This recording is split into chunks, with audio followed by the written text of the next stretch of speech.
आणखीन एक महत्त्वाची बातमी, पूजा खेडकरची ऑडी कार पुणे पोलीस ठाण्यामध्ये हजर करण्याचे आदेश देण्यात आलेत। ऑडी कारसह कारची कागदपत्रे घेऊन तपासण्यासाठी हजर राहण्याचे आदेश देण्यात आलेत आणि हजर न राहिल्यास पुणे पोलिसांकडून कायदेशीर कारवाई सुद्धा केली जाणार आहे। योगेश बोरसे आमचे प्रतिनिधी अधिक माहिती देतील। योगेश। वृषाली, वादग्रस्त आयएस अधिकारी पूजा खेडकर यांनी जी ऑडी कार वापरली होती आणि ज्या ऑडी कारवरती अंबर दिवा त्यासोबतच महाराष्ट्र शासनाचा बोर्ड लावला होता, या ऑडी कारवर आता पुणे पोलिसांच्या वाहतूक शाखेकडून कारवाई केली जात आहे।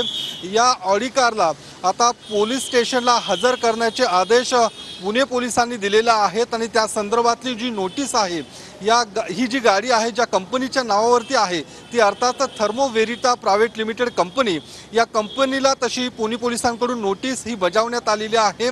या गाडीच्या तपासणीसाठी त्यासोबतच गाडीचे जे काही कागदपत्र आहेत त्याच्या तपासणीकरिता ही गाडी हजर करण्यात यावी, अन्यथा कायदेशीर कारवाई करण्यात येईल अशा पद्धतीचे आदेश हे पुणे पोलिसांकडून देण्यात आलेले आहे। अशी नोटीस सुद्धा या थर्मो वेरिटा कंपनीला पाठवण्यात आलेली आहे। 2 दिवसांपूर्वीच पुणे पोलिसांचे जे काही पथक आहे ते खेडकर यांच्या बंगल्यावरती गेले होते आणि त्यावेळी या गाडीच्या तपासणीसाठी ज्यावेळी त्यांच्या कुटुंबियांशी चर्चा केली, मात्र पुणे पोलिसांना आतमध्ये प्रवेश दिला गेला नव्हता। त्या ठिकाणावरून त्यांना परत यावं लागलं होतं।